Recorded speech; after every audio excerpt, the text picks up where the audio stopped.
అనుకో నేను మైక్ అడిగాను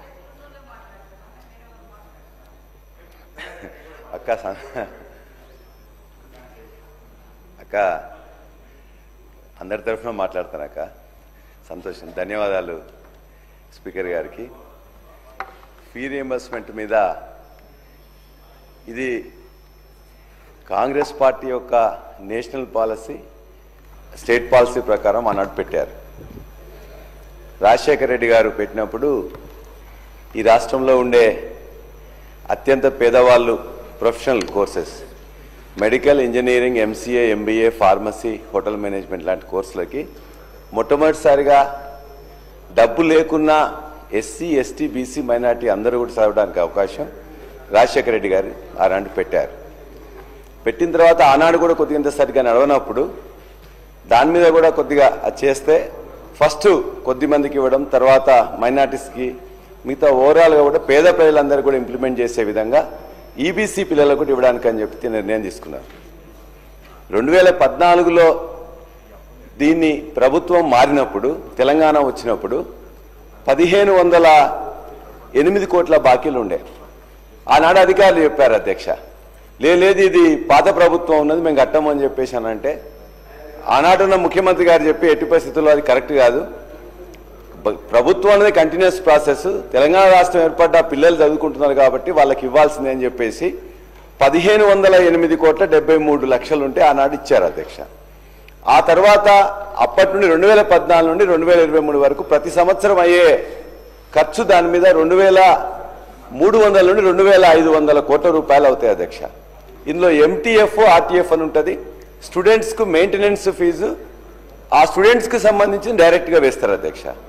ఆర్టీఎఫ్ అని చెప్పేసి రియంబర్స్మెంట్ ఆఫ్ ట్యూషన్ ఫీజు అని చెప్పేసి ఆ విద్యార్థులకు సంబంధించింది డైరెక్ట్గా మొత్తం కూడా వాళ్ళ మేనేజ్మెంట్ అకౌంట్లోకి వెళ్ళిపోతుంది అధ్యక్ష.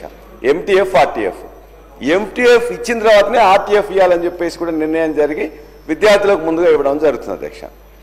అయితే ఇది ప్రతి సంవత్సరం కూడా ఎప్పుడు కూడా పెండింగ్ ఉంటున్నప్పుడు అనేక సార్లు ఇంతకుముందు విద్యాశాఖ మంత్రి, సోషల్ వెల్ఫేర్ మంత్రి, ఆర్థిక శాఖ మంత్రి దగ్గర గత 2 సార్లు కూడా ప్రభుత్వాలు ఉన్నప్పుడు 2014 నుంచి 2024 కూడా అనేక సార్లు మీటింగ్ అయినప్పుడు కొద్దిగా దాన్ని క్లియర్ చేయాలని చెప్పేసి అని నిర్ణయంతో 18,500 కోట్ల రూపాయలు 9 సంవత్సరంలో ఇవ్వడం జరిగింది అధ్యక్ష. ఈ ప్రభుత్వం కూడా కొత్తగా వచ్చినప్పుడు కొంత బకాయిలన్నీ ఉన్నాయి. ఎందుకంటే ఎప్పుడు కూడా ఈ సంవత్సరం అయిపోయిన తర్వాత ఈ సంవత్సరంలో ఇవ్వరు అధ్యక్ష. ఈ సంవత్సరంలో చేరిన విద్యార్థులందరూ అప్లికేషన్స్ అనేది జనవరి వరకు ఉంటే అది మార్చి వరకు యాక్సెప్ట్ చేస్తున్నారు. కాబట్టి ఈ 2023-24 కొంత సెంట్రల్ గవర్నమెంట్ నుంచి వస్తుంది అధ్యక్ష. కానీ ఈ 15 నెలల్లో ఇప్పటికీ ఈనాడు ఇప్పుడు చూసుకున్నట్లయితే 8,000 కోట్ల బకాయిలైనాయి. ఇవాళ నేను మొన్న కూడా మాట్లాడినప్పుడు చెప్పిన అధ్యక్ష, ఇవాళ అనేక మంది జూనియర్ కాలేజీలు, డిగ్రీ కాలేజీలు, ఎంసీఏ కాలేజీలు, ఎంబీఏ కాలేజీలు, ఫార్మసీ కాలేజీలు అనేక మంది నిరుద్యోగులు పెట్టుకునే అధ్యక్ష. ఇవన్నీ కూడా ఈ రాష్ట్రంలో ఉండే పీజీ చదువుకొని, డిగ్రీ చదువుకొని, పోస్ట్ డాక్టరేట్స్ చదివి అదేవిధంగా పిహెచ్డీలు చేసిన వాళ్ళందరూ కూడా పెట్టుకున్నాయి. వాళ్ళు కిరాయికి తీసుకున్న కాలేజీలు కూడా చాలా ఉన్నాయి. వాళ్ళు ఇవాళ ఎలక్ట్రిసిటీ బిల్లు కట్టలేకపోతున్నారు, రెంట్ కట్టలేకపోతున్నారు, పిల్లలకు వాళ్ళ యొక్క ఇన్ఫ్రాస్ట్రక్చర్, యూనివర్సిటీ ఫీజు కూడా కట్టలేకపోతున్నారు. కాబట్టి దయచేసి ఈ ప్రభుత్వం ఇప్పటికున్న 8,000 కోట్ల బకాయిల్లో దఫాలుగా ఇవ్వాలని చెప్పేసి ప్రభుత్వాన్ని కోరుతున్నాం. ఇదే విధంగా ఉన్నట్లయితే మొత్తం గ్రామీణ ప్రాంతంలో ఉండే జూనియర్ కాలేజీలు కానీ, డిగ్రీ కాలేజీలు కానీ సగం పైన ఈ సంవత్సరమే క్లోజ్ అవుతాయి.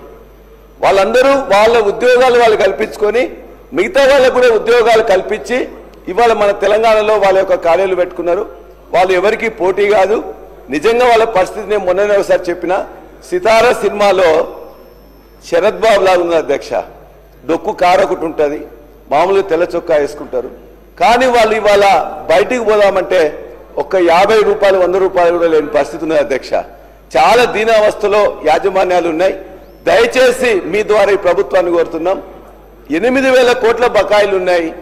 జూనియర్ కాలేజీలు, డిగ్రీ కాలేజీలు, మొత్తం ప్రొఫెషనల్ కాలేజీలు కలిపి ముందుగా గ్రీన్ ఛానల్ పెట్టి దీన్ని అంతా క్లియర్ చేస్తేనే ఆ విద్యార్థులకు న్యాయం జరుగుతుంది, యాజమాన్యాలు నడపగలుగుతాయి, ఈ వ్యవస్థ మొత్తం కూడా భ్రష్టు పట్టకుండా ఉంటుందని మీ ద్వారా వారికి విజ్ఞప్తి చేస్తున్నా అధ్యక్ష.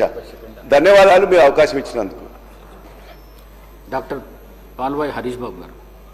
ధన్యవాదాలు అధ్యక్ష. ఫీజు రీయింబర్స్మెంటు కాలేజీలు ప్రత్యేకించి మెడికల్ కాలేజెస్